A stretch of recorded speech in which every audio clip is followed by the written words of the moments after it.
ஹல்லேலூயா. நாம் ஜெபித்து இந்த நாளின் ஆராதனை கர்த்தர் ஆசீர்வதிக்கும்படியாக ஆண்டவரை நோக்கி நாம் பார்த்து இந்த நாளில் அவருடைய குருத்தோலை ஞாயிறாக கொண்டாடப்படுகிற ஒரு நிகழ்வை நாம் நினைவு கூற நாள். ஆண்டவராகிய இயேசு கிறிஸ்துவினுடைய கடைசி பயணம் பஸ்கா பண்டிகைக்கு முன்பதாக எருசலேமுக்குள்ளாக ஆண்டவராகிய இயேசு கிறிஸ்து கடந்து போகிற இந்த நிகழ்வின் போது ஜனங்கள் எல்லாரும் ஆர்ப்பரித்து தாவீதின் குமாரனுக்கு ஓசன்னா என்று சொல்லி ஆண்டவரை மகிமைப்படுத்தினார்கள்.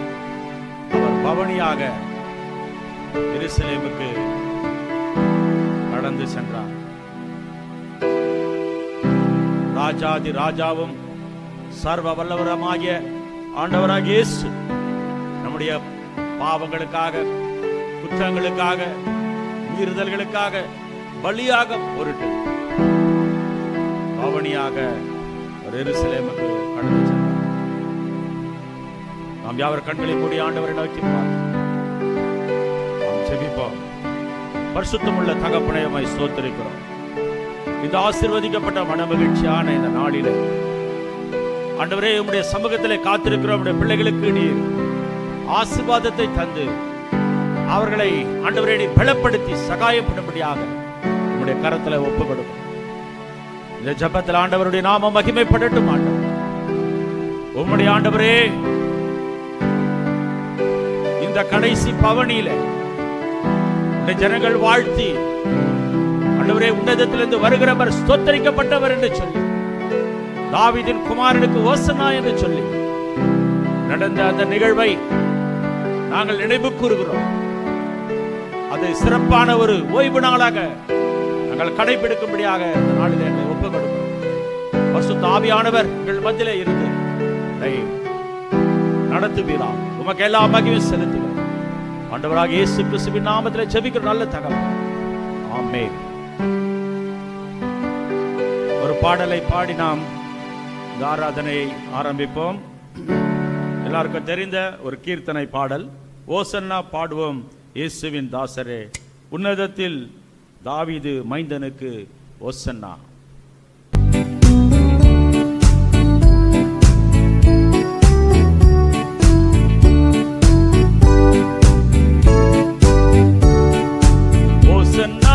பாடுவோம் இயேசுவின் தாசரே, உன்னதத்திலே தாவீது மைந்தனுக்கு ஓசன்னா.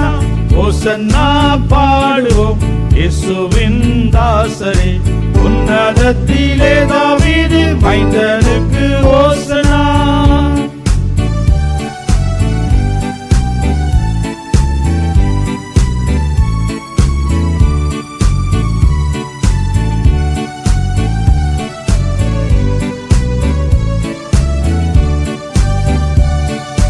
முன்னும் பின்னும் சாலேம் நகர் சின்ன பாலர் பாடினார்.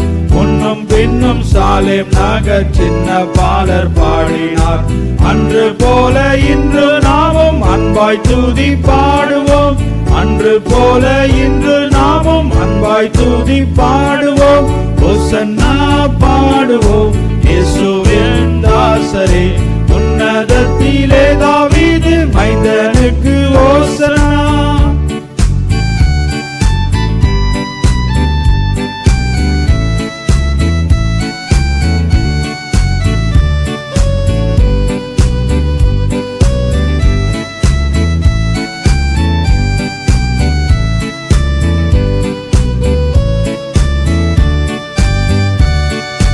சின்ன மாரி மீதிலேறி அன்பர் பவனி போனார். சின்ன மாரி மீதிலேறி அன்பர் பவனி போனார். இன்னும் என் அகத்தில் அவர் என்றும் அரசாளுவார்.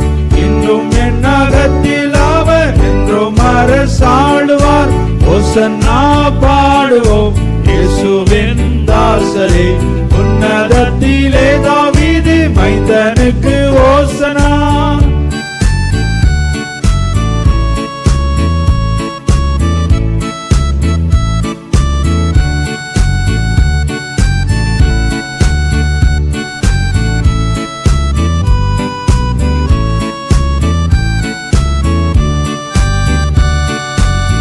பாவமதை போக்கவும் இப்பாவியை கை தூக்கவும், பாவமதை போக்கவும் இப்பாவியை கை தூக்கவும், பாசமுள்ள இயேசையா பவனியாக போகிறார், பாசமுள்ள இயேசையா பவனியாக போகிறார். ஓசன்னா பாடுவோம் இயேசுவின் தாசரே, உன்னதத்திலே தாவீதின் மைந்தனுக்கு ஓசனா.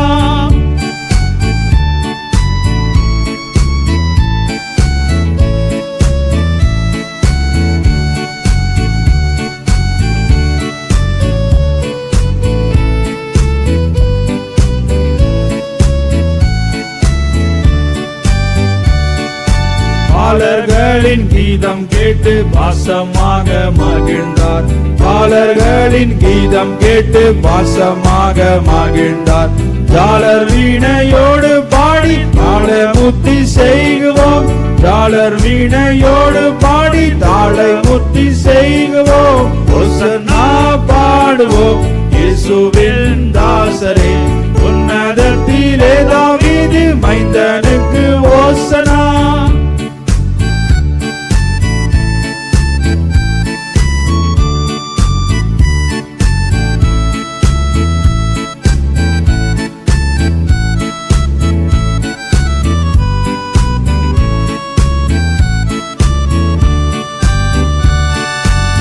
குரு தோலை ஞாயிற்றில் நாம் குரு பாதம் பணிவோம், குரு தோலை ஞாயிற்றில் நாம் குரு பாதம் பணிவோம். கூடி அருள் பெற்று நாமும் திரியேகரை போற்றுவோம், கூடி அருள் பெற்று நாமும் திரியேகரை போற்றுவோம்.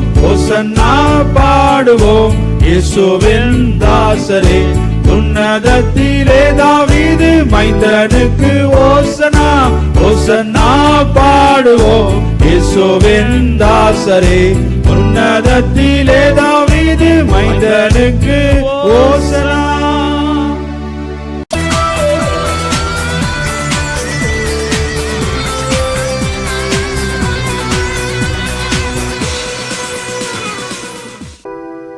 நாம் யாவரும் ஆண்டவரை ஆராதிக்கிற நேரம், நாம் யாவரும் அவருடைய திரு பிரசன்னத்தை நாம் உணர்ந்தவர்களாக ஆண்டவரை நோக்கி நாம் ஆராதனை செய்வோம். அவர் மகிமையும் மாட்சிமயமான வல்லமையுள்ள தேவன் நமக்காக இந்த பூமிக்கு இறங்கி வந்து தம்மையே ஒப்புக் கொடுக்கும்படியாக, கல்வாரி சிலுவையை ஏற்றுக்கொள்ளும்படியாக, பலியாக தன்னை ஒப்புக் கொடுக்க அவர் இந்த நாளிலே எருசலேமை நோக்கி அவர் பவனியாக கடந்து சென்றதை நினைவு கூறுகிறார். இந்த தருணத்தில் ஆண்டவரை நோக்கி நாம் ஆண்டவரை துதிப்போமா?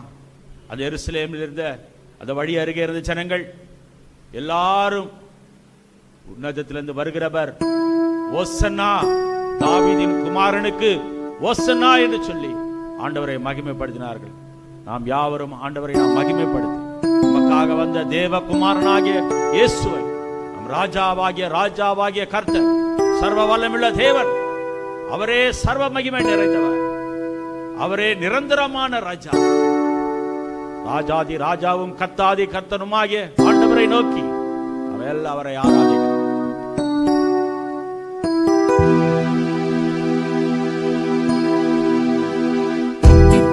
கைகளை தட்டி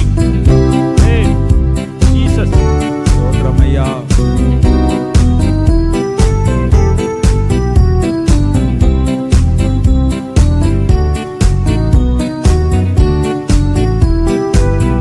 ராஜா முன்னே செல்கிறார், ஓசன்னா கீதம் பாடுவோம். இயேசு ராஜா முன்னே செல்கிறார், ஓசன்னா கீதம் பாடுவோம். வேகம் சென்றிடுவோம், ஓசன்னா ஜெயமே, ஓசன்னா ஜெயமே, ஓசன்னா ஜெயம் நமக்கே, ஓசன்னா ஜெயம் நமக்கே, ஓசன்னா ஜெயம் நமக்கே, ஓசன்னா ஜெயம் நமக்கே. அல்லேலூயா துதி மகிமை என்றும், அல்லேலூயா துதி மகிமை, அல்லேலூயா துதி மகிமை, என்றும் அல்லேலூயா துதி மகிமை. இயேசு ராஜா எங்கள் ராஜா, இயேசு ராஜா எங்கள் ராஜா, என்றென்றும் போற்றிடுவோம். ஓசன்னா ஜெயமே, ஓசன்னா ஜெயமே, ஓசன்னா ஜெயம் நமக்கே, ஓசன்னா ஜெயம் நமக்கே, ஓசன்னா ஜெயம் நமக்கே, ஓசன்னா ஜெயம் நமக்கே. துன்பங்கள் சூழ்ந்து வந்தாலும், கொள்ளை கஷ்டங்கள் தேடி வந்தாலும், துன்பங்கள் சூழ்ந்து வந்தாலும், கொள்ளை கஷ்டங்கள் தேடி வந்தாலும், பயமுமில்லை கலக்கமில்லை, பயமுமில்லை கலக்கமில்லை, கர்த்தர் நம்முடனே. ஓசன்னா ஆமென் ஜெயமே, ஓசன்னா ஜெயமே, ஓசன்னா ஜெயம் நமக்கே, ஓசன்னா ஜெயம் நமக்கே, ஓசன்னா ஜெயம் நமக்கே, ஓசன்னா ஜெயம் நமக்கே. யோர்தானின் வெள்ளம் வந்தாலோ, எரிகோ கோட்டை எதிர் நின்றாலோ, யோர்தானின் வெள்ளம் வந்தாலோ, எரிகோ கோட்டை எதிர் நின்றாலோ, பயமுமில்லை கலக்கமில்லை, பயமுமில்லை கலக்கமில்லை, மீட்பர் நம்முடனே. ஓசன்னா ஓசன்னா ஜெயமே, ஓசன்னா ஜெயமே, ஓசன்னா ஜெயம் நமக்கே, ஓசன்னா ஜெயம் நமக்கே, ஓசன்னா ஜெயம் நமக்கே, ஓசன்னா ஜெயம் நமக்கே. இயேசு ராஜா முன்னே செல்கிறார், ஓசன்னா கீதம் பாடுவோம், பாடுகிறோம் ராஜா. இயேசு ராஜா முன்னே செல்கிறார், ஓசன்னா கீதம் பாடுவோம், வேகம் சென்றிடுவோம். ஓசன்னா ஓசன்னா ஜெயமே, ஓசன்னா ஜெயமே, ஓசன்னா ஜெயம் நமக்கே, ஓசன்னா ஜெயம் நமக்கே, ஓசன்னா ஜெயம் நமக்கே, ஓசன்னா ஜெயம் நமக்கே. ஓ ஹalleluya. ஓ ராஜாவே, ராஜாதி ராஜாவாய் ஆண்டவரே, கழுதையின் மேலே பவனி வருபவரே உம்மை ஸ்தோத்திரிக்கிறோம். தாவீதின் குமாரனே உம்மை ஸ்தோத்திரிக்கிறோம். அல்பாவும் ஒமேகாவும் ஆனவரே உம்மை ஸ்தோத்திரிக்கிறோம். துதிக்கப்படத்தக்கவரே உம்மை ஸ்தோத்திரிக்கிறோம். ராஜாவே உம்மை ஸ்தோத்திரிக்கிறோம். கர்த்தாவே உம்மை ஸ்தோத்திரிக்கிறோம். ஆண்டவரே, இந்த வேளையிலே உம்மை ஆண்டவரே பிரசன்னத்தினால் நிரப்புங்க. இந்த வேளையில உம்முடைய வல்லமையை நிரப்புங்க ஆண்டவரே. ராஜா, இந்த வீடியோ மூலமாக கிரியை செய்வீராக. உம்முடைய வல்லமை பாய்ந்து செல்லட்டும். ஓ ஹalleluya. உம்மை ஆராதிக்கிறோம் ஆண்டவரே. வேகம் சென்றிடுவோம், செல்லுகிறோம் ஆண்டவரே. ஓசன்னா ஜெயமே, ஜெயமே, ஓசன்னா ஜெயமே, ஓசன்னா ஜெயம் நமக்கே. ஹalleluya. ஓசன்னா ஜெயம் நமக்கே, ஓசன்னா ஜெயம் நமக்கே, ஓசன்னா ஜெயம் நமக்கே. ஹalleluya. நீர் பரிசுத்தர், பரிசுத்தர், பரிசுத்தர், எங்கள் பரலோக ராஜாவே. இந்த வானம் பூமியில் உள்ளோர் யாவும் உந்தன் நாமத்தை உயர்த்தட்டுமே. நீர் பரிசுத்தர், பரிசுத்தர், பரிசுத்தர், எங்கள் பரலோக ராஜாவே. இந்த வானம் பூமியில் உள்ளோர் யாவும் உந்தன் நாமத்தை உயர்த்தட்டுமே. பூமி அனைத்திலும் உந்தன் மகிமை நம்பி வழிகின்றதே. ஆலயத்திலும் உந்த உந்தன் மகிமை அலை அலையாய் அசைகின்றதே. துதி கன மகிமைக்கு பாத்திர எல்லா புகழும் உமக்குத்தானே, உமக்குத்தானே ராஜா. துதி கன மகிமைக்கு பாத்திர எல்லா புகழும் உமக்குத்தானே. நீர் பாரிசுத்தர் பாரிசுத்தர் பாரிசுத்தர் எங்கள் பரலோக ராஜாவே. இந்த வானம் பூமியுள்ளோர் யாவும் உந்தன் நாமத்தை உயர்த்தட்டுமே. நீர் பாரிசுத்தர் பாரிசுத்தர் பாரிசுத்தர் எங்கள் பரலோக ராஜாவே. இந்த வானம் பூமியுள்ளோர் யாவும் உந்தன் நாமத்தை உயர்த்தட்டுமே. கேருபின் சேராபின்கள் ஓய்வின்றி உமை போற்றுதே.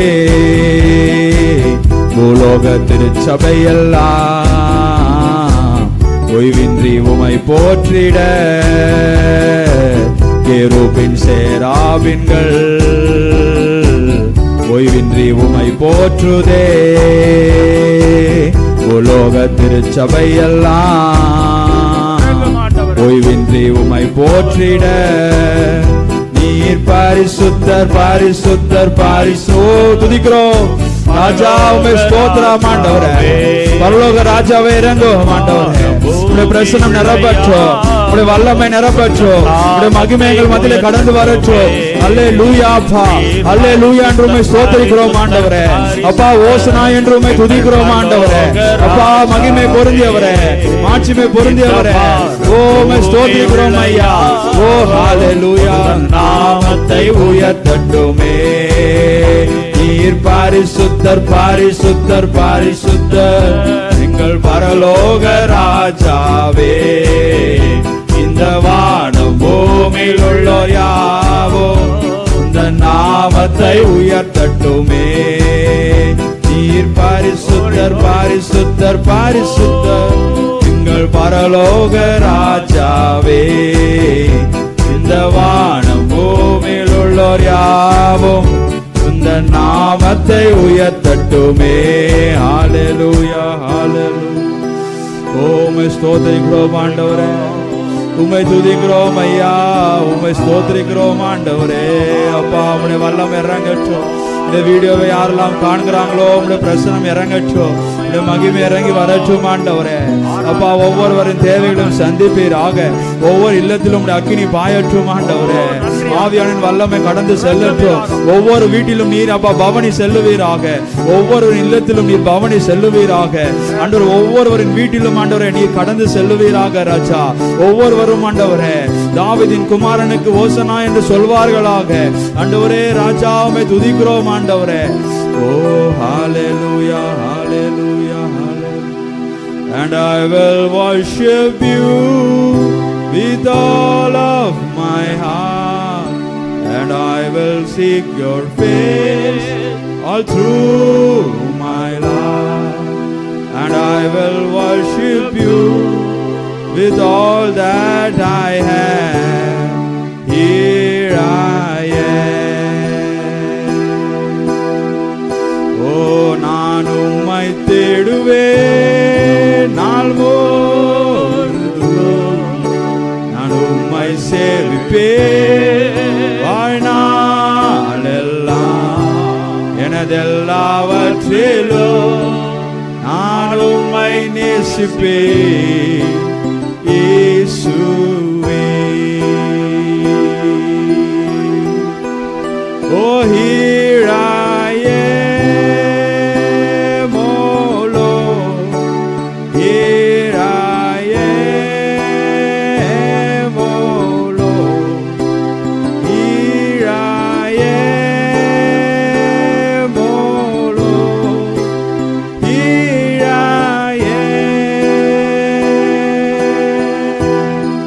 So here I am, oh Lord, here I am, oh Lord, here I am, oh Lord.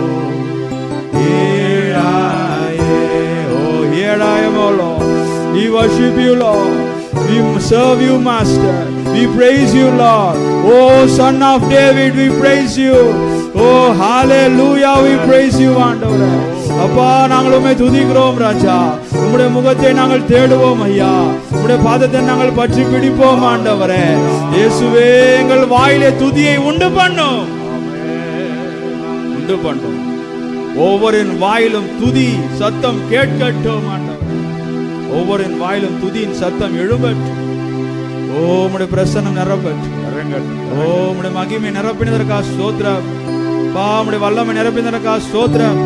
அப்பா, உம்முடைய பிரசன்னம் நிரப்பினதற்காக ஸ்தோத்திரம். நீர் ஆராதனையில் மகிமைப்பட்டதற்காக ஸ்தோத்திரம். நீர் மாத்திரமே மகிமைப்பட்டதற்காக ஸ்தோத்திரம். அப்பா, ஸ்தோத்திரிக்கிறோம் ஆண்டவரே. துதிகன மகிமை யாவற்றையும் உமக்கே செலுத்துகிறோம். இயேசு கிறிஸ்துவின் மூலமா இந்த ஆராதனை ஏறெடுக்கிறோம். ஜீவன நல்ல பிதாவே, ஆமென்.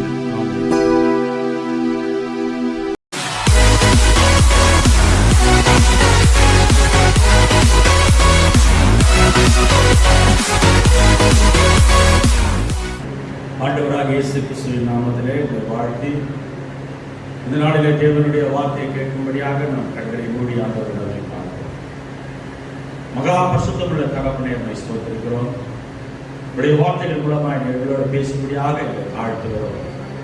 இந்த நாளிலே நாங்கள் எங்களுடைய சுயமாய் ஒன்றும் பேசாமல் ஆவியானுடைய பலத்தினாலே நாங்கள் நிரப்பப்பட்டவர்களால் உம்முடைய வார்த்தைகளை நாங்கள் பேச எங்களை பயன்படுத்துகிறார். இந்த வார்த்தையை கேட்கிற ஒவ்வொருவரையும் தொடுவீராக. தேவனுடைய வல்லமையினாலே தொடப்படும். தொடர்ந்து கர்த்தர்களோடு கூட நடத்தும். ஆண்டவர் இயேசுவின் நாமத்தில் ஜெபிக்கிறோம். ஆமென். இந்த நாள் ஒரு விசேஷித்த நாள். இந்த நாளிலே தேவனாகிய ஆண்டவர் இயேசு கல்வாரி சிலுவை சுமக்கும்படியாக ஏக பலியாக ஒப்புக் கொடுக்கும்படியாக கடைசி ஒரு தரமாக அவர் எருசலேமுக்குள்ளாக கடந்து செல்லுகிறதை நினைவு கூறுகிற ஒரு நாள். அது மாத்திரம் அல்லாமல் அவர்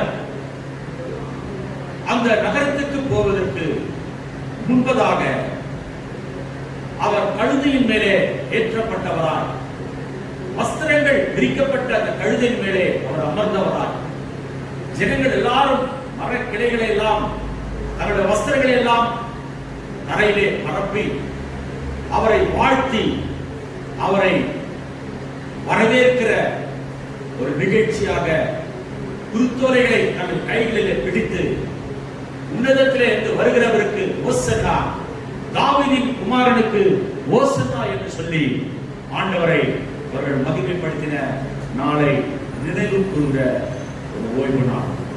இந்த நாளிலே நாம் தேவனுடைய வார்த்தைக்கு தெரிந்து கொள்ளப்பட்ட வேத வசனம் மத்தேயு 21வது அதிகாரம் அதில் 10வது வசனத்தை நாம் வாசிப்போம்.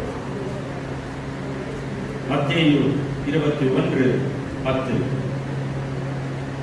அவர் எருசலேமுக்குள் பிரவேசிக்கையில் நகரத்தார் யாவரும் ஆச்சரியப்பட்டு இவர் யார் என்று விசாரித்தார்கள். நகரத்தார் யாவரும் ஆச்சரியப்பட்டு இவர் யார் என்று விசாரித்தார்கள். ஆண்டவராகிய இயேசு கிறிஸ்து தம்முடைய சீஷர்களுக்கு ஒரு கட்டளையை கொடுக்கிறார். அது என்ன? அந்த அதிகாரத்தின் 2-3 வசனங்களை நாம் வாசிக்க கேட்போம்.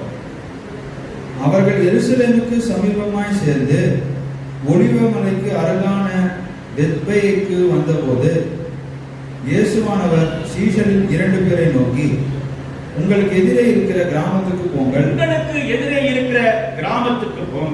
போன உடனே அங்கே ஒரு கழுதையையும் அதனோட ஒரு குட்டியையும் கட்டியிருக்க காண்பீர்கள்.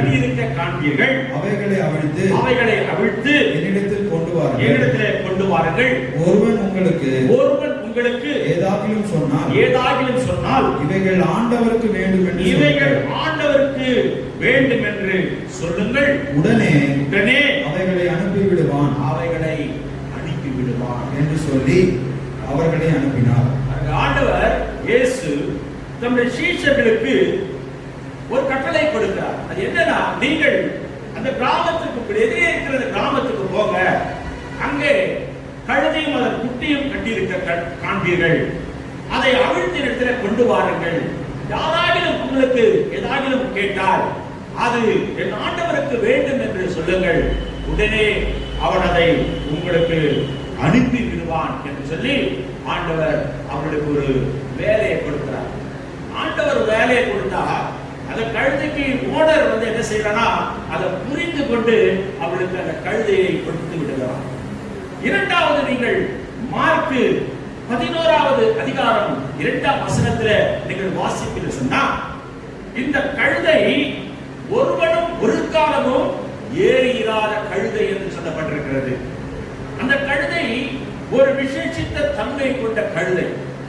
அந்த காலத்துல கழுதை தான் அவர்களுக்கு பெரிய ஒரு போக்குவரத்துக்கு மிகவும் வேண்டியதான ஒன்றாக இருந்தது.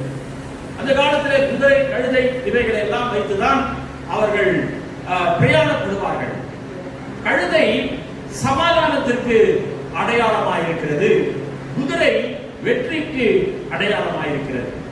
கழுதை குறித்து நீங்கள் சகரியா 9ஆம் அதிகாரம் 9ஆம் வசனத்தை நீங்கள் எடுத்து வாசிக்கும்படியாக கேட்கிறேன். சகரியா தீர்க்கதரிசன புத்தகம் 9வது அதிகாரம் 9வது வசனம். ஆண்டவராகிய இயேசு கிறிஸ்து பிறப்பதற்கு பல 100 ஆண்டுகளுக்கு முன்பாக தீர்க்கதரிசியாகிய சகரியாவிலே உரைக்கப்பட்ட இந்த வார்த்தை நாம் கேட்போம். சீயோன் குமாரத்தியே, சீயோன் குமாரத்தியே, மிகவும் களிகூரு, மிகவும் களிகூரு. எருசலேம் குமாரத்தியே, எருசலேம் குமாரத்தியே, எம்பிரி, எம்பிரி. இதோ இதோ உன் ராஜா உன்னிடத்தில் வருகிறார். உன்னிடத்தில் வருகிறார். அவர் நீதி உள்ளவர், அவர் நீதி உள்ளவர், ரட்சிக்கிறவரும், ரட்சிக்கிறவரும், தாழ்மை உள்ளவரும், தாழ்மை உள்ளவரும், கழுதையின் மேல், கழுதையின் மேல், கழுதையின் மேலும், கழுதையின் மேலும், கழுதை குட்டியாகிய, கழுதை குட்டியாகிய மரியின் மேலும், மரியின் மேலும் ஏறி வருகிறவருமாய் இருக்கிறார். இது சமாதானத்திற்கு அடையாளமாய் இருக்கிறது. வெளிப்பாடுகளின் புத்தகம் 19வது அதிகாரம் 11வது வசனத்தை எடுத்து வாசிப்போம். ஒரு வெள்ளை குதிரை குறித்து அங்கே சொல்லப்பட்டிருக்கிறது. வெளிப்படுத்தின விசேஷம் 19:11. பின்பு பரலோகம் திறந்திருக்க கண்டேன், பின்பு பரலோகம் திறந்திருக்க கண்டேன். இதோ ஒரு வெள்ளை குதிரை காணப்பட்டது, இதோ ஒரு வெள்ளை குதிரை காணப்பட்டது. அதன் மேல் ஏறி இருந்தவர், அதன் மேல் ஏறி இருந்தவர் உண்மையும் உண்மையும் சத்தியமும் உள்ளவர் எனப்பட்டவர், சத்தியமும் உள்ளவர் எனப்பட்டவர். அவர் நீதியாய் நியாயம் தீர்த்து, அவர் நீதியாய் நியாயம் தீர்த்து யுத்தம் பண்ணுகிறார், யுத்தம் பண்ணுகிறார். அல்லேலூயா. தேவன் 2 காரியங்களை இந்த நாளில் நாம் தியானிக்க போகிறோம். 2 வித்தியாசமான காரியம், ஒன்று குதிரை, ஒன்று கழுதை. கழுதை பற்றி நாம் பார்க்கும் பொழுது அது சாதாரண மக்களுக்கு பெரிய ஆட்கள் வரைக்கும் அந்த காலத்தில் இருந்த ஒரு பயன்பாட்டுக்குரிய போக்குவரத்துக்கு உதவியாக இருந்த ஒரு மிருகம். ஆனா இந்த கழுதை குறித்து சொல்லப்படுகிறதை பார்க்கும் பொழுது அது ஒருவனும் ஒரு காலமும் ஏறிடாத கழுதை. அப்படின்னு சொன்னா சில சமயங்களில் பிரபுக்களும் ராஜாக்களும் மிகுந்த கனவான்களும் முதலாக ஒரு கழுதையின் மேல ஏற வேண்டும் என்று ஒரு விசேஷித்த கழுதையை ஒருவன் வளர்ப்பான். கழுதை வைத்திருக்கிறவன் அது ரொம்ப இப்ப திருமணமான ஒரு புது கார்ல, BMW கார்ல அல்லது ஆடி கார்ல புதுசா போகணும்னு சொல்லி ஒரு புது காரை ஒரு பெரிய பணக்காரன் தன்னுடைய பிள்ளைகளுக்கு வாங்கி கொடுப்பான். இல்ல அந்த கார்ல அவர்களை ஊர்வலமா அழைச்சு போவோம். அப்படிதான் அந்த காலத்துல பிரபுக்களும் ராஜாக்களும் ஏறுகிற கழுதை எப்படி இருக்கு சொன்னா, ஒருவனும் ஒரு காலமும் ஏறிடாத கழுதை. அந்த கழுதை யாரும் யூஸ் பண்ணிருக்க மாட்டாங்க. அது பயன்பாட்டுக்கு இல்லாத அதற்காகவே பிரத்யேகமாக வளர்க்கப்பட்ட கழுதை. அந்த கழுதையே அவன் வாடகை கொடுத்தா, அதிலே அந்த ராஜாவுக்கோ அல்லது பிரபுவுக்கோ அவன் அதை கொடுத்தா அவனுக்கு நிறைய பணம் கிடைக்கும். அதிகமான பணம் அவனுக்கு அதனால பெற்றுக்கொள்ள முடியும். ஆனாலும் சீஷர்கள் போய் கேட்ட உடனே அவன் அதை அவர்களுக்கு அனுப்பிவிட்டான் அந்த எஜமான். அப்படி என்றால் அவன் நன்றாக புரிந்து வைத்துக் கொண்டிருந்தான். இந்த கழுதையை கேட்பவர் மேசியா என்று அவன் அறிந்து வைத்திருந்தான். சரி, கழுதை மேலும், கழுதை குட்டியாகிய மரியின் மேலும் அவர் ஏறி வருகிறார்.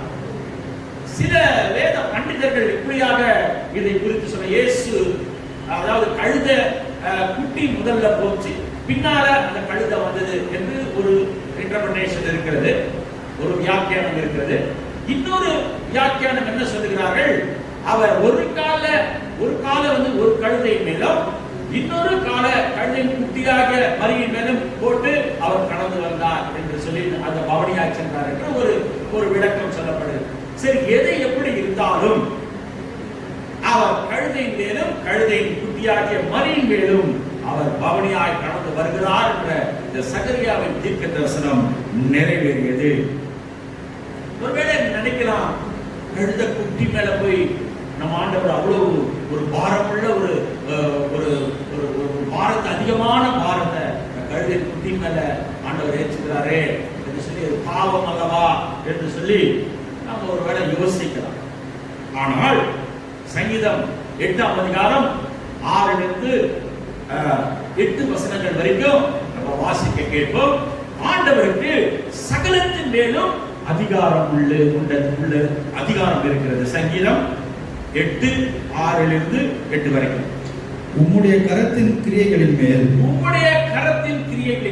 நீர் அவனுக்கு ஆளுகை தந்து சகலத்தையும் அவனுடைய பாதங்களுக்கு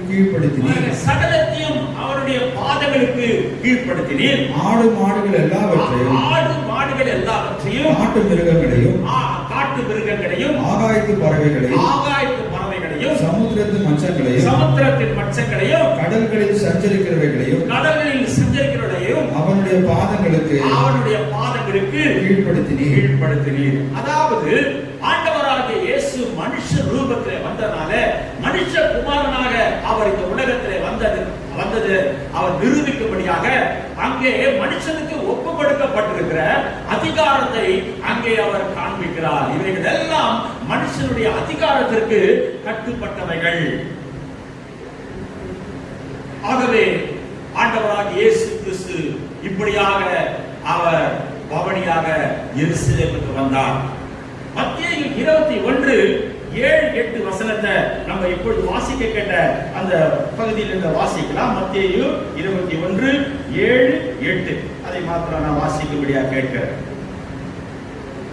கழுதையையும் குட்டியையும் கொண்டு வந்து அவைகள் மேல் தங்கள் வஸ்திரங்களை போட்டு அவரை ஏற்றினார்கள். திரளான ஜனங்கள் தங்கள் வஸ்திரங்களை வழியிலே விரித்தார்கள். வேறு சிலர் மரக்கிளைகளை தரித்து வழியிலே பரப்பினார்கள்.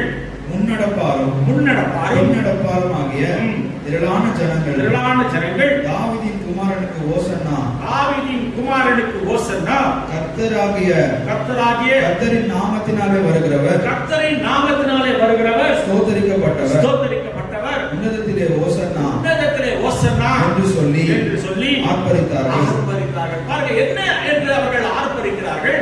ஜனங்கள் என்ன செய்யறாங்கன்னா, அங்கே திரளான ஜனங்கள் தங்கள் வஸ்திரங்களை தரையிலே விரித்து அவர்கள் மரக்கிளைகள் எல்லாம் தரித்து வழியிலே பரப்பினார்கள். அது மாத்திரமல்ல, முன்னடப்பாரும் எல்லா ஜனங்களும் தாவீதின் குமாரனுக்கு ஓசன்னா, கர்த்தரின் நாமத்தினாலே வருகிறவர் ஸ்தோத்தரிக்கப்பட்டவர், உன்னதத்திலே ஓசன்னா என்று சொல்லி ஆர்ப்பரித்தார்கள். பெரிய ஒரு ஆராதனை சர்வீஸ் நடக்குது. அவரை ஆராதிக்கிறாங்க. ஆர்ப்பரிக்கிறாங்க சொன்னா ஆராதிக்கிறாங்க. ஓசன்னா என்றால் இப்பொழுதே ரட்சியும் என்று அர்த்தம். ஓசன்னா என்று சொன்னால் இப்பொழுதே ரட்சியும். ஏனென்றால் அவர்தான் ரட்சகர், அவர்தான் மெசியா, அவர் தங்களை ரட்சிப்பார் என்று அவர்கள் விசுவாசித்திருந்தார்கள். ஏனென்றால் தேவ அற்புதங்களை செய்தார். 5 அப்பம் 2 மீனை 5000 பேருக்கு கொடுத்தார். கடல் மேல் நடந்தார். மீனின் வாயிலிருந்து வெள்ளிப்படத்தை எடுத்தார். பிறவி குருடர்களை சுகமாக்கினார். முடவர்களை நடக்கச் செய்தார். பிசாசு பிடித்தவர்களை அதிலிருந்து விடுதலையாக்கினார். தண்ணீரிலே நடந்தார். காற்றையும் கடலையும் அவர் அதட்டி அதை அமைதலாக்கினார். இப்படி அநேக அற்புதங்களையும் அடையாளங்களையும் ஆண்டவராகிய இயேசு செய்தார். ஆகவே அவர்கள் எப்படியாகிலும் தங்களை ரட்சிக்கிறவர் அவர்தான் என்பதை அறிந்திருந்தார்கள். ஒருவேளை இதற்கு இன்னொரு வியாக்கியானம் சொல்லப்படுகிறது என்னவென்றால், அவங்க என்ன நினைச்சிருப்பாங்க, இந்த ரோம ராஜ்யத்தினுடைய பிடியில் இருந்து இவர் நிச்சயமாக ஒரு அற்புதத்தை செய்து இந்த யூதர்களுக்கு ஒரு விடுதலையை தருவார் என்று அவர்கள் ஒருவேளை நம்பியிருக்கலாம். அதன் நிமித்தமாக அவர்கள் அந்த பவனியிலே அப்படியாக ஆர்ப்பரித்து அவர் பின்பாக நடந்து சென்றிருக்கலாம். பிரியமான தேவனுடைய பிள்ளைகளே, முதலாவது அவர் ரட்சிக்கிறவர், அதாவது ஓசன்னா என்று சொன்னால் இப்பொழுதே ரட்சியும் என்ற பொருள். அவர் நமக்கு ஒரு ரட்சிப்பின் உடன்படிக்கை நமக்கு கொடுத்திருக்கிறார். அந்த உடன்படிக்கை என்ன? லேவியராகமம் 26வது அதிகாரம் 45 இருந்து 42 இருந்து 45 வரைக்கும் வாசிக்கும்படியாக கேட்கிறேன். அந்த 45வது வசனத்தை வாசிக்கணும். குறிப்பாக 42 இருந்து 45 வரைக்கும் நாம் வாசிக்க கேட்போம். லேவியராகமம் 26 42 இருந்து 45. நான் யாக்கோபோடு பண்ணின என் உடன்படிக்கையையும் ஈசாக்கோடு பண்ணின என் உடன்படிக்கையையும் ஆபிரகாமோடு பண்ணின என் உடன்படிக்கையையும் நினைப்பேன். தேசத்தையும் இணைப்பேன். தேசம் அவர்களாலே விடப்பட்டு பாழாய் கிடக்கிறதுனாலே தன் ஓய்வு நாட்களை ரம்மியமாய் அனுபவிக்கும். அவர்கள் என் நியாயங்களை அவமதித்து அவர்களுடைய ஆத்துமா என் கட்டளைகளை வெறுத்தபடியினால் அடைந்த தங்களுடைய அக்கிரமத்தின்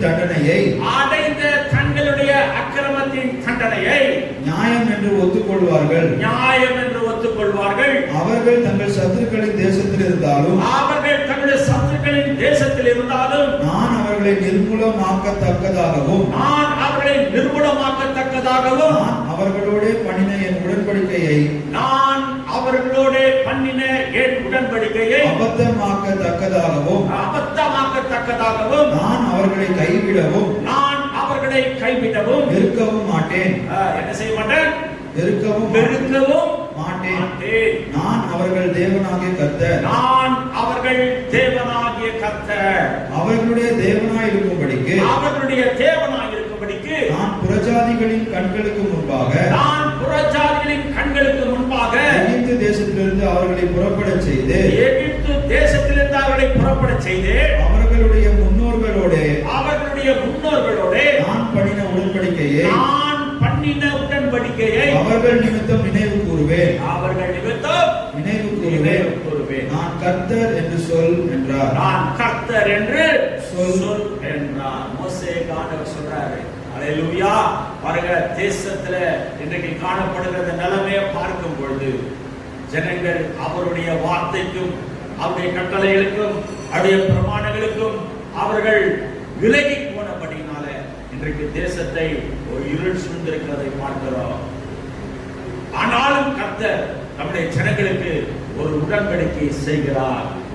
ஆனாலும் அவரை நோக்கி பார்க்கிற ஜனங்கள் நிமித்தமாக கர்த்தர் அவர்களை வெறுக்காதபடிக்கு, அவர்களை புறக்கணிக்காதபடிக்கு தான் ஆபிரகாமோடும் ஈசாக்கோடும் யாக்கோபோடும் செய்து கொண்ட அந்த உடன்படிக்கை நினைத்து கர்த்தர் நமக்கு அருள் செய்ய வல்லவராய் இருக்கிறார்.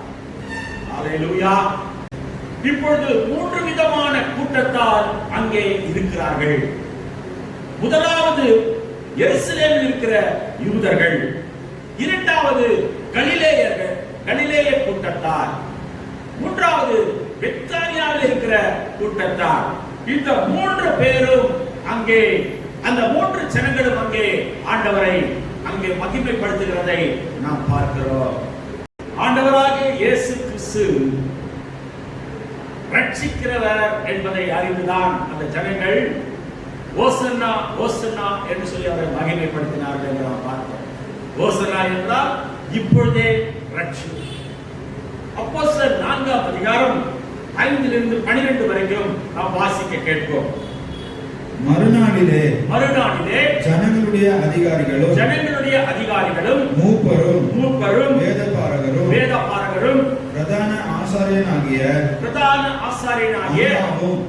காய்பாவும் யோவானும் அலெக்சாந்தரும் பிரதான ஆசாரியர்களுடைய குடும்பத்தார் யாவரும் எல்லா பிரதான ஆசாரியர் குடும்பத்தார் யாவரும் எருசலேமிலே கூட்டம் கூடி அவர்களை நடுவே நிறுத்தி யாரை நடுவே நிறுத்திருக்காங்க? பேதுருவையும் யோவானையும் நடுவே நிறுத்தி நீங்கள் எந்த வல்லமையினாலே எந்த நாமத்தினாலே இதை செய்தீர்கள் அதாவது எதை செய்தார்கள்? 3ஆம் அதிகாரத்தில் நீங்கள் பார்ப்பீர்கள் சொன்னா அங்கே ஒரு பிறவி சப்பானி அங்கே தேவாலயத்தின் வாசற்படியிலே உட்கார்ந்து இருக்கிறார். அப்ப பேதுருவும் யோவானும் அந்த ஆலயத்திற்கு கடந்து செல்கிறார்கள். அவர்களிடத்தில் பிச்சை கிடைக்கும் என்று ஏதாயும் கிடைக்குமா என்று அவர்களிடத்தில் பிச்சை கேட்கிறார். அப்பொழுது அவர்கள் வெள்ளியும் பொன்னும் எங்களிடத்தில் இல்லை, எங்களிடத்தில் இருக்கிறதை நான் உனக்கு தருகிறேன், நசரேயனாகிய இயேசு கிறிஸ்துவின் நாமத்தினால் எழுந்து நட என்று சொன்ன மாத்திரத்திலே அந்த பிறவி சப்பானி எழுந்து குதித்து அவன் தேவனை மகிமைப்படுத்தி தேவாலயத்திற்குள் சென்றான் என்ற இந்த சம்பவம் 3வது அதிகாரத்தில் சொல்லப்பட்டிருக்கிறது. அதன் நிமித்தமாக இந்த பேதுருவையும் யோவானையும் அவர்கள் பிடித்து அங்கே அவர்கள் நியாயம் விசாரித்துக் கொண்டிருக்கிறார்கள். எந்த நாமத்தினாலே நீங்கள் இந்த பிறவி சப்பானியை நீங்கள் எழுந்து நடக்க செய்தீர்கள் என்று அவர்கள் கேள்வி கேட்கும் பொழுது அவர்கள் சொல்லுகிற பதில், அப்பொழுது பேதுரு பரிசுத்த ஆவியினாலே நிறைந்து அவர்களை நோக்கி ஜனத்தின் அதிகாரிகளே இஸ்ரவேலின் மூப்பர்களே பிணியாளியா இருந்த இந்த மனுஷனுக்கு செய்யப்பட்ட உபகாரத்தை குறித்து எதனாலே இவன் ஆரோக்கியமானான் என்று நீங்கள் இன்று எங்களிடத்தில் விசாரித்து கேட்டால் உங்களால் சிலுவையில் அறையப்பட்டவரும் தேவனால் மரித்தோரிலிருந்து எழுப்பப்பட்டவருமாய் இருக்கிற நசரேயனாகிய இயேசு கிறிஸ்துவின் நாமத்தினாலே இவன் உங்களுக்கு முன்பாக சொஸ்தமாய் நிற்கிறான் என்று உங்கள் எல்லாருக்கும் இஸ்ரவேல் ஜனங்கள் எல்லாருக்கும் தெரிந்திருக்க கடவது. வீடு கட்டுகிறவர்களாகிய உங்களால் அற்பமாய் எண்ணப்பட்ட அவரே மூளைக்கு தலைக்கல்லானார். மத்தேயு 21:10. அவர் எருசலேமுக்குள் பிரவேசிக்கையில் நகரத்தார் யாவரும் ஆச்சரியப்பட்டு இவர் யார் என்று விசாரித்தார்கள். அல்லேலூயா. இவர் யார் என்று விசாரித்தார்கள். இன்றைக்கு நிறைய பேர் இவர் யார் என்று விசாரித்துக் கொண்டிருக்கிறார்கள். அவர் மனுஷனா அல்லது தெய்வமா, அவர் யார் என்று இன்றைக்கும் அநேக ஜனங்கள் இந்த கேள்வியை கேட்டுக் கொண்டிருக்கிறதை நாம் பார்க்கிறோம். பிரியமான தேவனுடைய பிள்ளைகளே, அவர் யார் என்றால் அவர் ரட்சிக்கிறவர். அவர் யார் என்றால் நம்முடைய பாவங்களை மன்னிக்கிறவர். அவர் யார் என்றால் நம் நோய்களை குணமாக்குகிறவர். அவர் யார் என்றால் நமக்கு ஏக பலியாக இந்த உலகத்திலே வந்தவர். அவர் யார் என்றால் உன்னையும் என்னையும் நேசித்து தம்முடைய ரத்தத்தை சிந்தி நம்மை மீட்டெடுத்த தேவன் அவர்.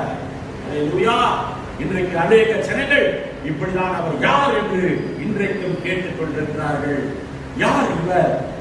ஏசாயா 63வது அதிகாரம் முதல் வசனத்தை வாசிக்கும்படியா கேட்கிற அவர் யார்? அவர் நீதி உள்ள தேவன். ஏசாயா 63:1 எடுத்து வாசிக்கலாம்.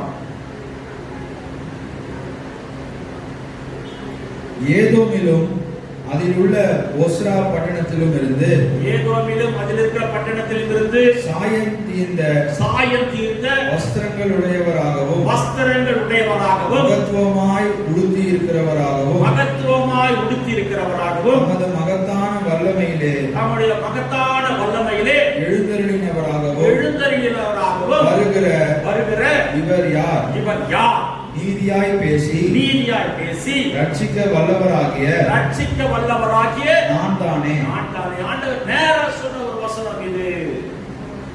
நீதியாய் பேசி ரட்சிக்க அவர் வல்லவர். அல்லேலூயா. யார் இவர் என்று வேதத்திலே அநேக இடங்களிலே அங்கே நாம் அவர்கள் கேட்கிற கேள்வியை நாம் பார்க்கிறோம். இவர் யார்? ஒரு திமிர்வாதக்காரனை லூக்கா 5ஆம் அதிகாரத்துல ஒரு திமிர்வாதக்காரனை என்ன செய்றாங்க, 4 பேர் கொண்டு வந்து ஜனக்கூட்டம் அதிகமா இருந்ததுனால அந்த வீட்டினுடைய மேல் கூரையை அவர்கள் பிரித்து அவர்கள் என்ன செய்றாங்க, அவனை இறக்கி விடுகிறார்கள். இயேசு அவர்களுடைய விசுவாசத்தை பார்த்து அவனை குணமாக்குகிறார். அவன் எழுந்து நடக்க ஆரம்பிக்கிறான், எழுந்து நிற்கிறான். அப்பொழுது அங்கு இருக்கிறவர்கள் இந்த இவர் யார் இவர் என்று சொல்லி எந்த அதிகாரத்தினால் இதை செய்கிறார் என்று அவர்கள் கேட்கிறார். லூக்கா 5ஆம் அதிகாரம் 21ஆம் வசனத்தை எடுத்து வாசிக்கும்படியாக கேட்கிறார். அப்பொழுது வேதபாரகரும் பரிசேயரும் யோசனை பண்ணி தேவதூஷணம் சொல்லுகிற இவன் யார்? தேவதூஷணம் சொல்லுகிற இவன் யார்? தேவதூஷணம். இயேசு அவனை பார்த்து உன் பாவங்கள் உனக்கு மன்னிக்கப்பட்டது, நீ எழுந்து நட என்று சொன்னது. பூமியிலே பாவங்களை மன்னிக்கிற அதிகாரத்தை இவருக்கு யார் கொடுத்தது என்று சொல்லி அவர்கள் இந்த வார்த்தையை சொல்லுகிறார்கள். தேவன் ஒருவரே அன்றி பாவங்களை மன்னிக்கத்தக்கவர் யார் என்றார்கள். பாவங்களை மன்னிக்கத்தக்கவர் யார்? பாருங்க, ரவி சப்பானியா இருக்கிறவன ஆண்டவர் என்ன செய்யறாரு, அவர்களை கொண்டு வந்தவருடைய விசுவாசத்தை பார்த்து அவன் பாவங்களை மன்னித்து அவனை எழுந்து நட என்று சொல்லி அவனை குணமாக்கினார். ஆனால் இவங்க என்ன செய்யறாங்க, இவன் யார்? பாவங்களை மன்னிக்கிற இவனுக்கு என்ன அதிகாரம் கொடுக்கப்பட்டிருக்கிறது? இவன் தேவதூஷணம் சொல்லுகிறான் என்று இயேசு அவர்கள் அங்கே அவதூறு பேசுகிறதை பார்க்கிறோம். இன்னொரு இடத்துல லூக்கா 7ஆம் அதிகாரத்துல பாவியாகிய ஒரு ஸ்திரீயை குறித்து சொல்லப்பட்டிருக்கிறது. அப்பொழுது அந்த ஊரில் இருந்த பாவியாகிய ஒரு ஸ்திரீ அவர் பரிசேயன் வீட்டிலே பந்தி இருக்கிறதை அறிந்து ஒரு பரணியில் பரிமள தைலம் கொண்டு வந்து அவருடைய பாதங்களின் அருகே பின்னாலே நின்று அழுது கொண்டு அவருடைய பாதங்களை தன் கண்ணீரினால் நனைத்து தன்னுடைய கண்ணீரால் நனைத்து தன் தலைமயிரால் துடைத்து அவருடைய பாதங்களை முத்தம் செய்து பரிமள தைலத்தை பூசினார். அவரை அழைத்த பரிசேயன் அதை கண்டபோது இவர் தீர்க்கதரிசியா இருந்தால் தம்மை தொடுகிற ஸ்திரீ இன்னாள் என்றும் இப்படிப்பட்டவள் என்றும் அறிந்திருப்பார். இவள் பாவியா இருக்கிறாளே என்று தனக்குள்ளே சொல்லிக் கொண்டான். 44 47 வசனத்தை வாசி. 44 47 ஸ்திரீனிடமாய் திரும்பி சீமோனை நோக்கி இந்த ஸ்திரீயை பார்க்கிறாயே, நான் உன் வீட்டில் பிரவேசித்தேன். நீ என் கால்களுக்கு தண்ணீர் தரவில்லை. இவளோ கண்ணீரினால் என் கால்களை நனைத்து தன் தலைமையினால் அவைகளை துடைத்தாள். நீ என்னை முத்தம் செய்யவில்லை. இவளோ நான் உட்பிரவேசித்தது முதல் என் பாதங்களை ஓயாமல் முத்தம் செய்தால். நீ என் தலையில் எண்ணெய் பூசவில்லை. இவளோ என் பாதங்களில் பரிமள தைலம் பூசினாள். ஆதலால் நான் உனக்கு சொல்லுகிறேன், இவள் செய்த அநேக பாவங்கள் மன்னிக்கப்பட்டது. இவள் மிகவும் அன்பு கூர்ந்தாளே. எவனுக்கு கொஞ்சம் மன்னிக்கப்படுகிறதோ கொஞ்சமாய் அன்பு கூர்வாய் சொல்லி அவளை நோக்கி பாவங்கள் மன்னிக்கப்பட்டது என்றார். இப்படி சொன்ன உடனே அங்க இருக்கிறவங்களுக்கு பாவங்களை மன்னிக்க இவர் யார்? 48வது வசனத்தை வாசிங்கன்னா அங்க இருக்கிறவங்க சொல்றாங்க, இவன் பயங்கரமான பாவியாச்சே, இவளை போய் இவன் மன்னிக்கிறதுக்கு இவருக்கு யார் இந்த அதிகாரத்தை கொடுத்தது என்று சொல்லி அங்க இருக்கிறவங்க பேசுறாங்க. 48வது வசனத்தை. அப்பொழுது கூட பந்தியிருந்தவர்கள் பாவங்களை மன்னிக்க இவன் யார் என்று தங்களுக்குள்ளே சொல்லிக் கொண்டார்கள். இங்கே இயேசு ஒரு அற்புதத்தை செய்தார். ஒரு பெண்ணுடைய பாவத்தை மன்னிக்கிறாரு. அதுல ஒருத்தன் இல்லாத கேள்வி எல்லாம் கேட்கிறான், உள்ளுக்குள்ள யோசிக்கிறான். இந்த பெண்ணை பத்தி இவர் தீர்க்கதரிசி சொல்றாங்க, இந்த பெண்ணை பத்தி தான் தெரியலையே, அப்படி இருக்கும்போது இந்த பெண்ணிட அவர் எல்லாம் இவர் செய்யறதெல்லாம் ஏத்துக்கிறாரே என்று அவர் உள்ளுக்குள்ள யோசிக்கும் போது அவனிடத்துல ஆண்டவர் பேசுறதை நம்ம பார்த்தோம், வாசிக்க கேட்டோம். அப்படி சொல்லிவிட்டு அந்த ஸ்திரீயை பார்த்து, உன் ஸ்திரீயே, மகளே, உன் பாவங்கள் உனக்கு மன்னிக்கப்பட்டது என்று சொல்லி அவர் பெண்ணுடைய பாவங்களை மன்னிக்கிறார். அப்ப அங்க இருக்கிறவங்க என்ன செய்யறாங்க? அங்கில் இருக்கிறவங்க இவனுக்கு பாவங்களை மன்னிக்க இவன் யார் என்று சொல்லி தங்களுக்குள்ளே அவர்கள் என்ன செய்யறாங்க? யோசிக்கிறாங்க. பிரியமான தேவனுடைய பிள்ளைகளே, இன்றைக்கும் இந்த இயேசு யார்? யார் இந்த இயேசு என்ற கேள்வி இன்றைக்கும் உலகம் முழுதும் இருக்கிற கோடான கோடி ஜனங்கள் கேட்டுக்கொண்டுதான் இருக்கிறார்கள். இன்றைக்கு யாருக்கு அவரு? உண்மையான கடவுளா? உண்மையான இரட்சகரா? உண்மையான மீட்பரா? உண்மையாக நமக்காக வந்தாரா? அவர் மனுஷனா? அவர் தெய்வமா? என்ன உண்மை என்று சொல்லி இன்றைக்கும் அவரை யார் என்று கேட்டுக்கொண்டிருக்கிறதை நாம் பார்க்கிறோம். லூக்கா 9ஆம் அதிகாரம் 1 to 9 வரைக்கும் நீங்கள் வாசிக்க சொன்னா, இயேசு செய்த அநேக அற்புதங்களை, அடையாளங்களை எல்லாம் இந்த ஏரோது கேள்விப்பட்டு அவன் 9ஆம் வசனத்தை வாசிங்க. லூக்கா 9 1 to 9 வரைக்கும் அவர் செய்த அற்புதங்கள், அடையாளங்கள் எல்லாம் அந்த ஏரோது கேள்விப்பட்டு அந்த 9வது வசனத்துல அவன் சொல்லுகிறதை பார்க்கிறோம். யோவானை நான் சிறைச்சேதம் பண்ணினேன். யோவானை நான் சிறைச்சேதம் பண்ணினேன். இவன் இப்படிப்பட்டவைகளை செய்கிறான் என்று கேள்விப்படுகிறேனே. இவன் இப்படிப்பட்ட அதிசயங்களை, அற்புதங்களை செய்கிறான் என்று நான் கேள்விப்பட்டேனே.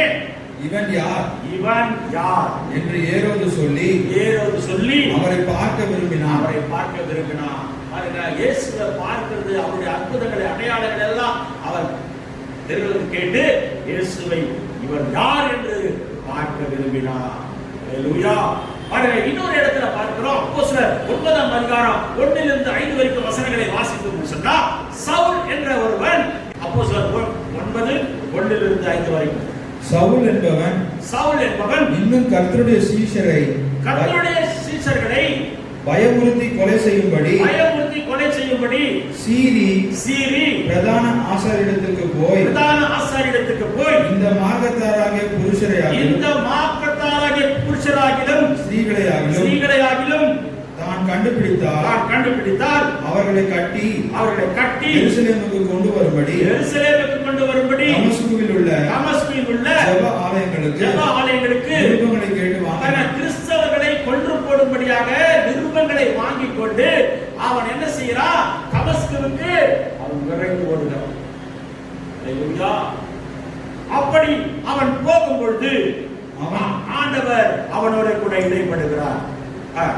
அவன் பிரயாணமாய் போய் தமஸ்குவுக்கு சமீபித்த போது போகும் பொழுது சடுதியிலே வானத்திலிருந்து ஒரு ஒளி அவனை சுற்றி பிரகாசித்தது. அவன் தரையிலே விழுந்தான். அப்பொழுது சவுலே நீ என்னை ஏன் துன்பப்படுத்தினாய் என்று தன்னுடனே சொல்லுகிற ஒரு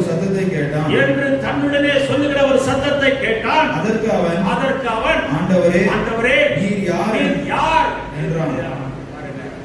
சவுல் என்ற ஒரு மனிதன் தமஸ்குவுக்கு நிருபங்களை வாங்கும்படியாக, கிறிஸ்தவர்களை கொள்ளும்படியாக அவன் புறப்பட்டு போகும் பொழுது அவன் சடுதியிலே வானத்திலிருந்து ஒரு ஒளியை கண்டு அவன் கீழே விழுந்து அவன் அங்கே கீழே விழும்பொழுது அங்கே ஒரு சத்தத்தை கேட்கிறான்.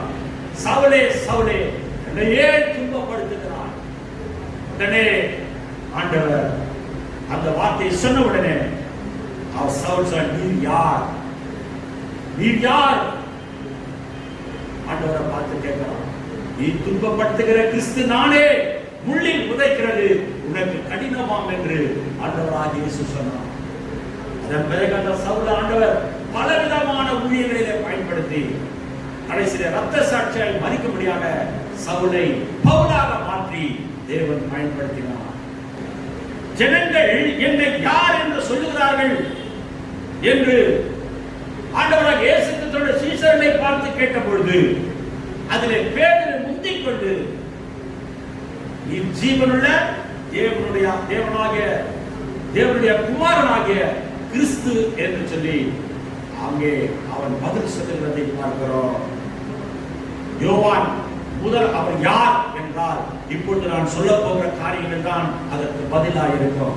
முதலாவது அவர் யார் என்றால் யோவான் 1:21 படி அவர் உலகத்தின் பாவத்தை சுமந்து தீர்த்த தேவாட்டுக்குட்டி. முதலாவது அவர் யார் என்றால் நம்முடைய பாவங்களை எல்லாம் அவர் சுமந்து தீர்க்கிற தேவாட்டுக்குட்டி யோவான் ஸ்நானனாலே அவர் அழைக்கப்பட்டார். இரண்டாவது அவர் யார் என்றால் யோவான் முதலாவது அதிகாரம் 1-4 வரைக்கும் எடுத்து வாசிக்கும்படியா கேட்கிற யோவான் முதல் அதிகாரம் 1-4 வரைக்கும் அவர் யார்? ஆதியிலே வார்த்தை இருந்தது. ஆதியிலே வார்த்தை இருந்தது. அந்த வார்த்தை தேவனிடத்தில் இருந்தது. அந்த வார்த்தை தேவனிடத்தில் இருந்தது. அந்த வார்த்தை தேவனாய் இருந்தது. அந்த வார்த்தை தேவனாய் இருந்தது. அவர் ஆதியிலே தேவனோடு இருந்தார். அவர் ஆதியிலே தேவனோடு இருந்தார். சகலமும் அவர் மூலமாய் உண்டாயிற்று. அவர் மூலமாய் உண்டாயிற்று. உண்டானது ஒன்றும் அவராலே அல்லாமல் உண்டாகவில்லை. இதுதான் அவர். அல்லேலூயா. அவர் ஆதியிலே வார்த்தையா இருந்தார். அந்த வார்த்தை தேவனாய் இருந்தது. அந்த வார்த்தை தேவனிடத்தில் இருந்தது. அந்த வார்த்தை மூலமாக சகலத்தையும் ஆண்டவர் படைத்தார். அந்த வார்த்தை ஆண்டவராகிய இயேசு. அல்லேலூயா. அடுத்து அவர் யார் என்றால் அவர் மெய்யான ஒளி. யோவான் 1:9-11 வரைக்கும் எடுத்து வாசிங்க. அவர் யார் என்பதை நாம் அறிந்து கொள்ளலாம். யோவான் 1:9-11 உலகத்திலே வந்து எந்த மனுஷனையும் பிரகாசிப்பிக்கிற ஒளியே அந்த மெய்யான ஒளி அவர் உலகத்தில் இருந்தார். உலகம் அவர் மூலமாய் உண்டாயிற்று. உலகமோ அவரை அறியவில்லை. அவர் யார் என்றால் அவர் மெய்யான ஒளி. 27-24 வசனத்தை பார்க்கும்போது அவரை குறித்து பிலாத்து சொல்லுகிறதை பார்க்கிறோம். இவனுக்கு இடத்திலே ஒரு குற்றத்தையும் காணேன். மத்தேயு 27-24 எடுத்து வாசி. மத்தேயு 27-24 எடுத்து வாசி கேட்கிறேன். கலகம் அதிகமாகிறதே அல்லாமல் தன் பிரயத்தனத்தினாலே பிரயோஜனம் இல்லை என்று பிலாத்து கண்டு தண்ணீரை அள்ளி ஜனங்களுக்கு முன்பாக கைகளை கழுவி இந்த நீதிமானுடைய இரத்தப்பழிக்கு ஒரு அந்நிய தேசத்து அந்த அதிபதி சொல்றார், இந்த நீதிமான் இரத்தப்பழிக்கு நான் குற்றமற்றவன் நீங்களே பார்த்துக் கொள்ளுங்கள். நீதிமான். அல்லேலூயா. அடுத்து அவர் ஜீவ அப்பம். யோவான் 6:35 வசனத்தை வாசிக்கும் பொழுது அவர் நானே ஜீவ அப்பம் என்று இயேசு சொன்னார். அல்லேலூயா. யோவான் 8:5-7 வசனத்துக்கு முன்பாக அந்த வசனங்களை நாம் வாசிக்கும் பொழுது யோவான் 8:5-7 வசனத்தை வாசிக்கும் பொழுது ஆபிரகாமுக்கு முன்பாகவே அவர் நித்தியமாய் இருந்தவர் என்பதை நாம் பார்க்க முடியும். யோவான் 7:5 வசனத்தை நாம் வாசிக்கும் பொழுது அவர் உலகத்திற்கு ஒளியாய் வந்தவர். நானே உலகத்திற்கு ஒளியாய் இருக்கிறேன். என்னை பின்பற்றுகிறவன் இருளிலே நடவாமல் ஜீவ ஒளியை அடைந்திருப்பான் என்று இயேசு சொன்னார். யோவான் 10:7 வசனம் சொல்லுது, நானே வாசல், என் வழியாய் தான் ஒருவன் பிரவேசிக்க முடியும் என்று ஆண்டவர் இயேசு சொன்னார். அதே யோவான் 10:11 வசனத்திலே நல்ல மேய்ப்பன் நானே, நல்ல மேய்ப்பன் தன் ஆடுகளுக்காக ஜீவனை தருகிறான் என்று இயேசு சொன்னார். யோவான் 11:25 நாம் வாசிக்கும் பொழுது நானே உயிர்த்தெழுந்ததும் ஜீவனுமாய் இருக்கிறேன் என்று சொன்னார். யோவான் 14:6 வசனத்தை வாசிக்கும் பொழுது நானே வழியும் சத்தியமும் ஜீவனுமாய் இருக்கிறேன் என்று சொன்னார். வெளிப்படுத்தின விசேஷம் 1:8 வசனத்தை மாத்திரம் நாம் வாசிக்கும்படியா கேட்கிற வெளிப்படுத்தின விசேஷம் 1:8 அவர் ஆதியும் அங்கமும் அல்பாவும் ஒமேகாவுமாய் சர்வவல்லமையுள்ள தேவனானவர். அல்லேலூயா.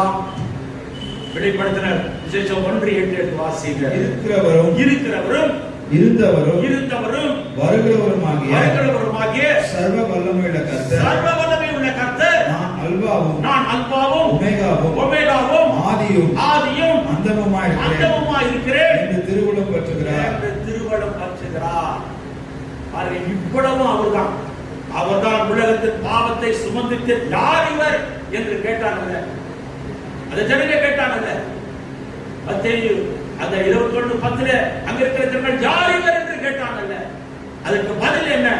உலகத்தின் பாவத்தை சுமந்து தீர்க்கிற தேவாட்டுக்குட்டி.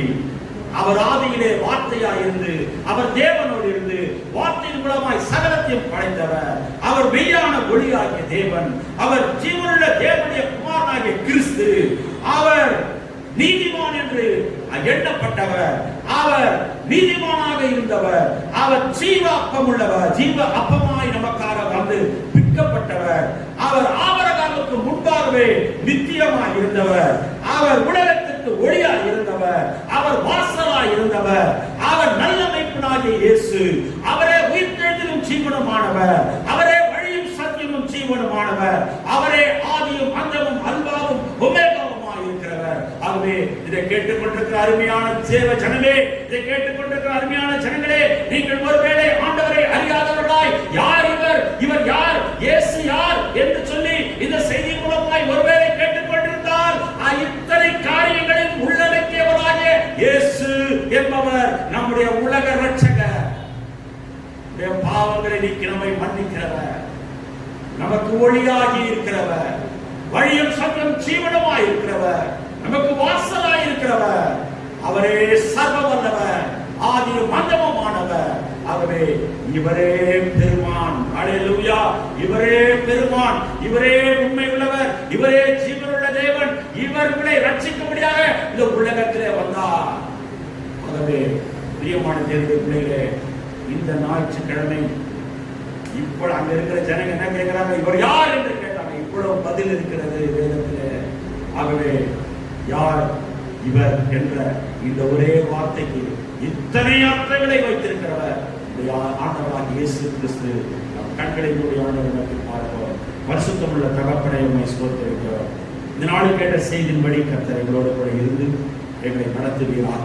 இன்றைக்கும் உலகத்திலே அநேக ஜனங்கள் யார் இவர், உண்மையிலே இயேசு தெய்வம் தானா அல்லது மனிதனா அல்லது யார் என்று ஒவ்வொரு வியாக்கியானங்கள், ஒவ்வொரு கதைகளை சொல்லி ஒவ்வொரு காரியங்களை அடவரே நூத்தனமான பிரசங்கங்கள், நூத்தனமான காரியங்களை சொல்லி இன்றைக்கு உலகத்திலே பேசிக் கொண்டிருக்கிறது என்று பார்க்கிறோம். ஆனால் வேதத்தின் அடிப்படையிலே நீர் யார் என்பதை இந்த நாளிலே நாங்கள் அறிந்து கொண்டோம். ஆண்டவர், இதை கேட்டுக் கொண்டிருக்கிறோம். நீ பேசுகிறார். பூமியிலே பாவங்களை மன்னிக்கிற அதிகாரம் உமக்கு உண்டு என்பதை ஆண்டவரே இந்த வேதத்தை நாங்கள் அறிந்து கொண்டோம். ஆண்டவரே கர்த்தர், ஆண்டவரே நீ ஆண்டவரே ஓசன்னா என்றால் இப்பொழுதே ரட்சியம் என்ற அர்த்தம். ஆண்டவரே எங்களை ரட்சியம். ஆண்டவரே இன்றைக்கும் ஆண்டவர் ரட்சிக்கப்படாத இருக்கிற கோடான கோடி ஜனங்கள் இந்த உலகத்தில் வாழ்ந்து கொண்டிருக்கிறார்கள். அதை ரட்சிக்க முடியாத கருத்தை ஒப்புக் கொடுக்கிறோம். இது யார் என்பதை அறிந்து கொடுக்கிறோம். ஆண்டவர் ரட்சிகரமான இயேசு கிறிஸ்துவின் நாமத்தில் ஜெபிக்கிற நல்ல காரணம். ஆமென்.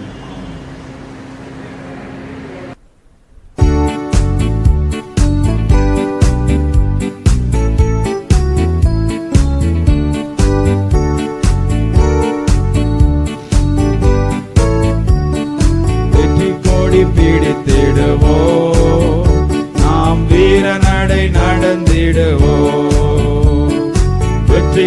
பிடித்திடுவோம், நாம் வீரநடை நடந்திடுவோம். காடானாலும் மேடானாலும் கர்த்தருக்கு பின் நடப்போம். காடானாலும் மேடானாலும் கர்த்தருக்கு பின் நடப்போம். கலப்பையில் கை வைத்திட்டோம், நாம் திரும்பி பார்க்க மாட்டோம். கலப்பையில் கை வைத்திட்டோம், நாம் திரும்பி பார்க்க மாட்டோம். வெற்றி கோடி பிடித்திடுவோம், நாம் வீரநடை நடந்திடுவோம். வெற்றி கோடி பிடித்திடுவோம், நாம் வீரநடை நடந்திடுவோம். வெள்ளம் போல சாத்தான் வந்தாலோ ஆவிதாமே கொடி பிடிப்பா. வெள்ளம் போல சாத்தான் வந்தாலோ ஆவிதாமே கோடி பிடிப்பா.